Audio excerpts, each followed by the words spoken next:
Je sais que certains trouvent que c'est un peu une obsession.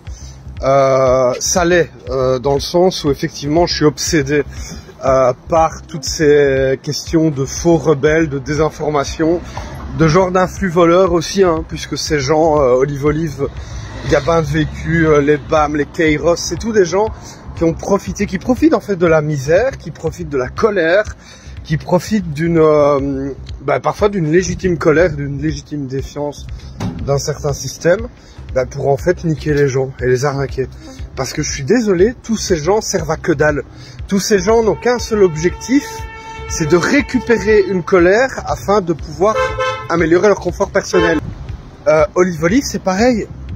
Le gars était travaillé dans le bâtiment. Aujourd'hui, il est plus rien. Il est influenceur, rebelle, machin, les couilles. Et donc évidemment, aujourd'hui, il essaye de tenir la tête hors de l'eau. Il était un peu chroniqueur TPMP, ce qui devait bien rapporter, hein, parce qu'on voyait le salaire de Boyard, je veux dire 400 balles pour une émission, c'est en fait quelques-unes par an, ça met du beurre dans les épinards. En plus de ça, voilà, aujourd'hui, la crise Covid étant derrière nous, tous ces gens essayent d'aller grappiller un public qui est de plus en plus faible en fait, parce que il y a de moins en moins de gens qui se font avoir. Et par contre, eux, ils sont toujours aussi nombreux. Et donc, fatalement, ils se partagent un gâteau qui est de plus en plus sec, parce que les gens ont de moins en moins de thunes, et en plus, qui est de plus en plus petit. Mais eux, ils sont toujours autant de vautours autour du gâteau. Et donc, fatalement, ça les rend hargneux, ça les rend cons, parce que franchement, la boutique hébergée à Dubaï, pour donner à des associations 10%, peut-être 20%, on ne sait pas, franchement, c'est quand même très très bête, quoi. Parce que personnellement, ça me rend très triste, vraiment, et en colère, de voir à quel point les personnes profitent de cette souffrance, profitent des crises, sont les profiteurs de guerre, en fait, et mettent dans la tête des gens énormément de merde, alors qu'en fait, à côté de ça, il y a énormément de vraies associations.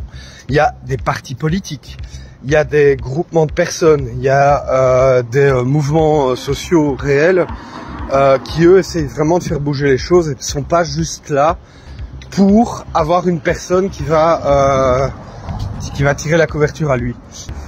Et ouais, je pense qu'il faut continuer à aller chatouiller leurs pieds d'argile, parce que ils sont de plus en plus faibles, ils sont de plus en plus seuls, et ils ont fait beaucoup de mal à beaucoup de gens.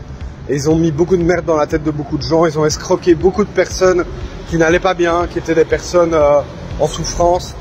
Et ils ont menacé énormément de gens, et ça suffit, quoi. Ça suffit vraiment. Voilà. Et je ne céderai rien. Ni aux fainéants, ni aux cyniques, ni aux extrêmes.